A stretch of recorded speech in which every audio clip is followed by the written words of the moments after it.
Good morning dear students. आपको पता है कि हमने लास्ट कौन सा चैप्टर रीड किया था? The smart thief. ठीक है, वो चैप्टर भी बहुत अच्छा था। उससे हमको शिक्षा भी मिलती है कि किसी की भलाई के लिए बोला गया झूठ झूठ नहीं होता है। ठीक है, तो हमने लाइफ में कभी ना कभी तो झूठ बोला ही होगा, और मैं ये मानती हूँ कि आपने उसके क्वेश्चन आंसर्स और पूरा चैप्टर, उसके question answers, fill in the blanks अपनी कॉपी में राइट डाउन ज़रूर किए होंगे। ठीक है, तो आज हम स्टार्ट क्या कर रहे हैं? अपना थर्ड चैप्टर स्टार्ट करें। कौन सा चैप्टर स्टार्ट करें? Third chapter. थर्ड चैप्टर का नाम क्या है? देखो बेटा, थर्ड चैप्टर का नेम क्या है? Chapter number 3, who has the real wisdom. Who has the real wisdom. इसमें ये बताया गया है कौन है जो सच्चा और बुद्धिमानी है। ठीक है, कौन है जो सच्चा बुद्धिमानी है, जो कि आगे चल के उसका बिजनेस चला सकता है। सबसे पहले हमको इस चैप्टर के बारे में पढ़ना होगा। देखो, अबाउट द चैप्टर। अब हम चैप्टर के बारे में रीड करते हैं। About the chapter. About the chapter में देखो चैप्टर की ब्रीफिंग होती है। ठीक है, अब इसको देखो पढ़ते हैं। This is a story of an old man. ये स्टोरी किसकी है? एक बूढ़े आदमी की है। ओल्ड मैन मतलब बूढ़े आदमी की है। ठीक है, who wanted to give his all money to one of his two sons। वो क्या चाहता है? उसने बहुत पैसा कमाया है अपनी लाइफ में, तो वो चाहता है कि मैं ये जो मनी है अपने दोनों बेटों को दे दूँ। ठीक है, who is the more intelligent.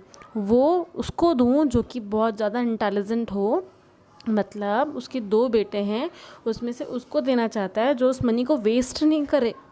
Waste नहीं करे पर क्या करे? इंटेलिजेंसी को, उसको इंटेलिजेंट से उसको और बढ़ाए, उसको और इंक्रीज़ करे।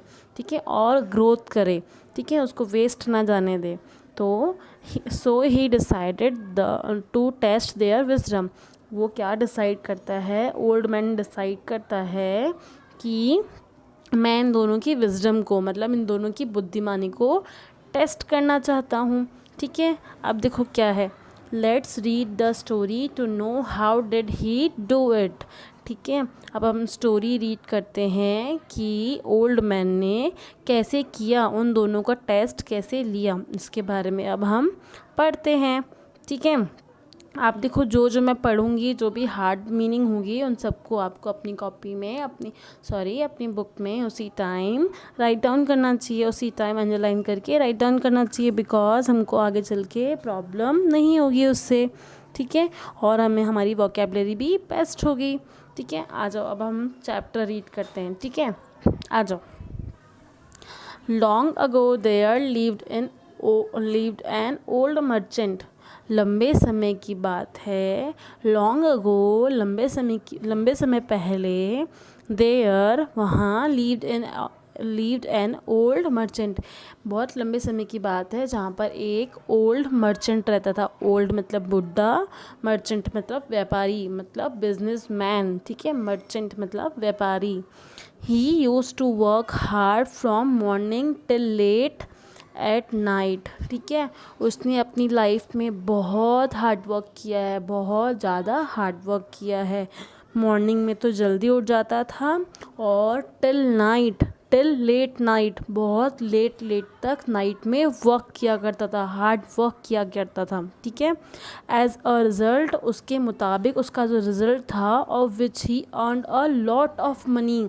उसने इतनी मेहनत करके, सुबह जल्दी उठकर रात तक दूर दूर, मतलब बहुत लेट तक मेहनत करके उसने अपनी लाइफ में बहुत मनी अर्न की। ठीक है, एज द टाइम पास्ट, जैसे जैसे समय बीतता गया, जैसे जैसे वक्त निकलता गया, टाइम पास्ट का मतलब होता है, टाइम मतलब वक्त, पास्ट मतलब निकलना। ठीक है, निकलता गया, वैसे वैसे ही earned a lot of money. उसने और ज़्यादा मनी कमा ली, बहुत सारी मनी कमा ली। ठीक है, with the passage of time का मतलब होता है जैसे जैसे समय बीतने लगा। ठीक है, जैसे जैसे समय बीतने लगा। पैसेज ऑफ टाइम का मतलब होता है जैसे जैसे समय बीतने लगा। टाइम पास्ट का मतलब होता है वक्त निकल गया। पैसेज ऑफ टाइम का मतलब होता है जैसे जैसे समय बीतने लगा। ही ग्रू ओल्ड का मतलब है वो बुढ़ा होता चला गया। पहले तो क्या था, वो बुड्ढा था ही ना, ओल्ड मर्चेंट था, वो बुड्ढा व्यापारी था। बट जैसे जैसे और टाइम बीतता गया वो और बुड्ढा होता चला गया और बुड्ढा होता चला गया। वन डे ही फेल्ट, एक बार उसने क्या किया, महसूस किया। फेल्ट मतलब महसूस करना, ठीक है। क्या होता है फेल्ट मतलब महसूस किया, that he had not to live in this world, वो इस वर्ल्ड में नहीं रहना चाहता, इस वर्ल्ड में अब ज़्यादा दिन तक नहीं रहना चाहता। But he was very much worried, इस बात को लेकर वो बहुत ज़्यादा टेंशन में था। वरिड मतलब परेशानी में था कि what would he do with his money, उसने इतना पैसा कमाया है अपनी लाइफ में, इतना हार्ड वर्क किया है, बट वो इस पैसे का करेगा क्या। What would he do with his money, वो इस पैसे के साथ क्या करेगा, ठीक है। अब देखो बेटा क्या है आगे। The old merchant had two sons, जो ओल्ड मर्चेंट था, जो बुढ़ा व्यापारी था, उसके 2 बेटे थे, 2 सन्स थे, ठीक है। He decided that he would not divide his money between them, उसने डिसाइड किया कि मैं इन दोनों में मनी को डिवाइड नहीं करूँगा, दोनों को इतनी हाफ हाफ मनी दूंगा नहीं, उन दोनों का क्या लूँगा, टेस्ट लूँगा। कैसे टेस्ट लूँगा कि कौन ज़्यादा बुद्धिमान है और कौन ज़्यादा फुलिश है। मतलब वो ये टेस्ट लेना चाहता था कि कौन बुद्धिमानी से पैसे को और इंक्रीज़ करेगा और कौन जो फुलिशनेस से उस पैसे को वेस्ट करेगा। तो जो ओल्ड मर्चेंट था, अब देखो बेटा, the old merchant has 2 sons, old merchant के 2 बेटे थे। ही डिसाइडेड, उसने निश्चय किया, डिसाइडेड मतलब निश्चय करना, ठीक है। He decided that he would not divide his money, कि मैं अपनी मनी को डिवाइड नहीं करूँगा, दोनों बेटों में आधा आधा हिस्सा नहीं बांटूँगा between them, but he would give it all to the one who proved himself, पर मैं एक दिन पूरी मनी एक ही बेटे को दूंगा, पूरी मनी एक दिन एक ही बेटे को दूंगा। वो इसलिए दूंगा क्योंकि वो मुझे खुद को प्रूव करके बताएगा, खुद को क्या करके बताएगा, प्रूव करके बताएगा कि पिताजी मैं ही हूँ बुद्धिमानी, ठीक है। It all to the one who proved himself, वही बताएगा, खुद को साबित करेगा कि मैं ज़्यादा समझदार हूँ, ठीक है। One who proved himself to be wiser of the 2, वही इस मनी को लेगा जो दोनों में से समझदार होगा, दोनों में से एक जो समझदार होगा उसको मैं पूरी मनी, अपना पूरा बिजनेस दे दूंगा, ठीक है। But the greatest problem before his was how to find out, सबसे बड़ी प्रॉब्लम, ग्रेटेस्ट प्रॉब्लम का मतलब सबसे बड़ी प्रॉब्लम यही थी कि अब वो इस चीज़ को फाइंड आउट कैसे करे कि कौन सा बेटा बुद्धिमानी है और कौन सा बेटा फुलिशनेस है, कौन से बेटे में बहुत ज़्यादा माइंड है जो कि अपने मनी को इंक्रीज़ करेगा और कौन से बेटे में फुलिशनेस है कि वो इस पैसे को आगे चल के वेस्ट कर देगा। तो वो बहुत बड़ी ग्रेटेस्ट प्रॉब्लम में फंस गया था कि मैं इस प्रॉब्लम को अब सॉल्व कैसे करूं, हाउ टू फाइंड आउट, मैं इस प्रॉब्लम को कैसे फाइंड आउट करूं। फाइंड आउट का मतलब होता है सॉल्व करना, ढूंढना, प्रॉब्लम का सॉल्यूशन ढूंढना, ठीक है। Which of his son visor then the other, अब मैं कैसे पता लगाऊं कि जो मेरा सन है वो दूसरे वाले से वाइजर, मतलब कौन सा सन पहले वाले से समझदार है और कौन सा सन, मतलब जो दूसरा सन है वो समझदार है, मैं कैसे पता लगाऊं कि दोनों में से समझदार कौन है, ठीक है। अब देखो क्या है, he decided to solve this problem by giving them a test, उसने डिसाइड किया कि मैं ये प्रॉब्लम कैसे सॉल्व करूँगा, मैं उन दोनों का टेस्ट लूँगा। क्या लूँगा, टेस्ट लूँगा, मैं उन दोनों का क्या लूँगा, टेस्ट लूँगा। उसने डिसाइडेड किया, he decided to solve this problem, मैं इस प्रॉब्लम को सॉल्व करूँगा कैसे, उन दोनों का टेस्ट लेके। He called both the sons, called मतलब बुलाना, ठीक है। क्या है कॉल्ड मतलब बुलाना, उसने अपने दोनों बेटों को बुलाया। He called both the sons, उसने अपने दोनों बेटों को बुलाया। And said here are 2 rupees, मेरे पास क्या है, 2 रुपये हैं। क्या बोलता है, मेरे पास 2 रुपये हैं। I want you take 1 rupee each, मैं तुम दोनों को 1 रुपया देना चाहता हूँ। ठीक है, क्या बोलता है ओल्ड मर्चेंट, मतलब फादर क्या बोलता है अपने 2 सन्स को कि मेरे पास क्या है, हेयर आर 2 रुपीज़, मेरे पास कितने रुपए हैं, 2 रुपये हैं। I want you take 1 rupee each and them go out, मैं तुम दोनों को क्या देना चाहता हूँ, एक एक रुपये का जो सिक्का है, जो कॉइन है, वो देना चाहता हूँ। ठीक है, उसके बाद मैं चला जाऊँगा।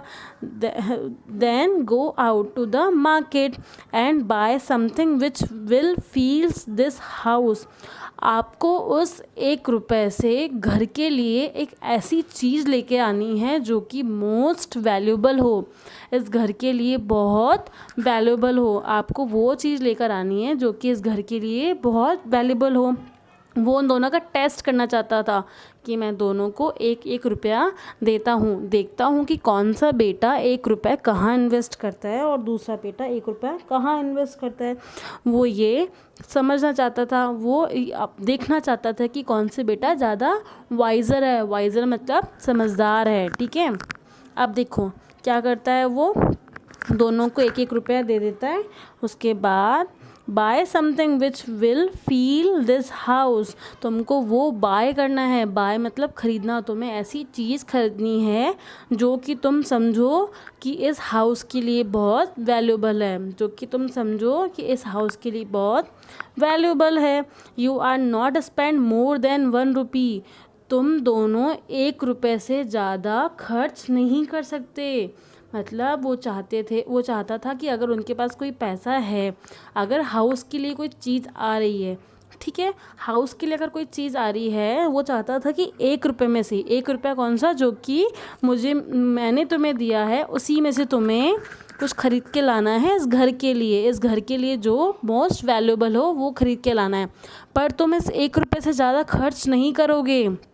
You are not to spend मतलब और खर्च करना, you are not to spend more than 1 rupees, तुम 1 रुपये से ज़्यादा इस पर खर्च नहीं करोगे। ठीक है, अब आते हैं नेक्स्ट पेज पे। बोथ द सन्स, अब देखो क्या है इसमें, both the sons looked at him का मतलब है दोनों बच्चों ने, मतलब दोनों जो बेटे थे, किसके, जो बेटे थे, उन्होंने ओल्ड मैन के जो बेटे थे, ओल्ड मर्चेंट के जो बेटे थे, उन दोनों बेटों ने अपने फादर की तरफ देखा। Both the sons looked at him, both the sons looked at him मतलब फादर की तरफ देखने लगे, हिम मतलब ओल्ड मर्चेंट की यहाँ बात हो रही है। ठीक है, as if he had taken leave of his sense, उन दोनों ने पिताजी से छुट्टी मांगी कि पिताजी आपने जो 1 रुपया दिया है, हम उसके लिए जाना चाहते हैं, मंजूरी ले रहे हैं कि क्या हम मार्केट जाएं।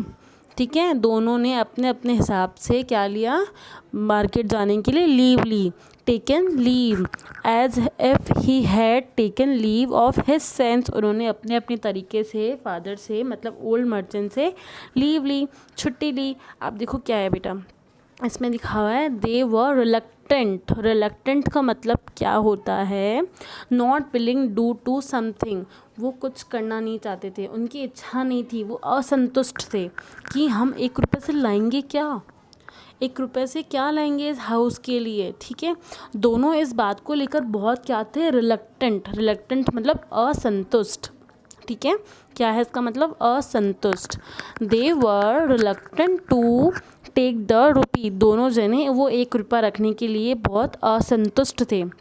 But the old man said, जैसे ही ओल्ड मैन ने कहा, लेकिन ओल्ड मैन ने जो कहा था उनको, मतलब उसके पिताजी ने, उनके फादर ने उनको क्या कहा था कि आपको जाना है, off you go and not take long over the business, उन्होंने कहा कि इस 1 रुपये के बिज़नेस को ज़्यादा दिन नहीं चलाना है, तुम्हें जल्दी से जल्दी इस घर के लिए कुछ लेकर आना है। ठीक है, ऐसे नहीं कि आप इस 1 रुपये को लेकर 5-6 दिन लगा लो, इस काम को करने के लिए 5-6 दिन लगा लो। तो क्या बोला, but the old man said off you go and not take long over the business, पर तुम जाओ, पर इस बिज़नेस को करने के लिए, इस काम को करने के लिए ज़्यादा दिन नहीं लेना। ठीक है, you should come back with in a couple of days. अब सबसे पहले मैं आपको बता दूं कपल ऑफ डेज़ को क्या बोलते हैं। कपल ऑफ डेज़ को बोलते हैं 2 दिन। जब भी कहीं पे लिखा आता है कपल ऑफ डेज़, उसका मतलब होता है एग्जैक्ट 2 दिन। तो उसके फादर ये बोलना चाहते थे कि आपको ये काम करने में 2 दिन से ज़्यादा वक्त नहीं लगना चाहिए। यू शुड, ठीक है, नहीं चाहिए। यू शुड मतलब चाहिए, शुड हमेशा मोरल ड्यूटी के लिए आता है, ठीक है। यू शुड कम बैक, तुम दोनों को वापस लौट जाना चाहिए with in a couple of days, मतलब 2 दिन के अंदर अंदर इस काम को करके वापस घर लौट जाना चाहिए, ठीक है। अब अपना नेक्स्ट जो चैप्टर है, मतलब आगे का जो हाफ चैप्टर है, हम अपने नेक्स्ट सेशन में, मतलब अपने नेक्स्ट सेशन में रीड करेंगे जब इंग्लिश का टर्न होगा नेक्स्ट वेडनेसडे थर्सडे को। ओके, तब तक आपको उसके वर्ड मीनिंग्स, ठीक है, अपनी कॉपी में करनी है, और उसका जो फर्स्ट क्वेश्चन है उसको भी आपकी कॉपी में करना है, ठीक है। आया समझ में? और आपको जितना मैंने आपको पढ़ाया है उसको वापस रिवाइज करना है। Okay, thank you student.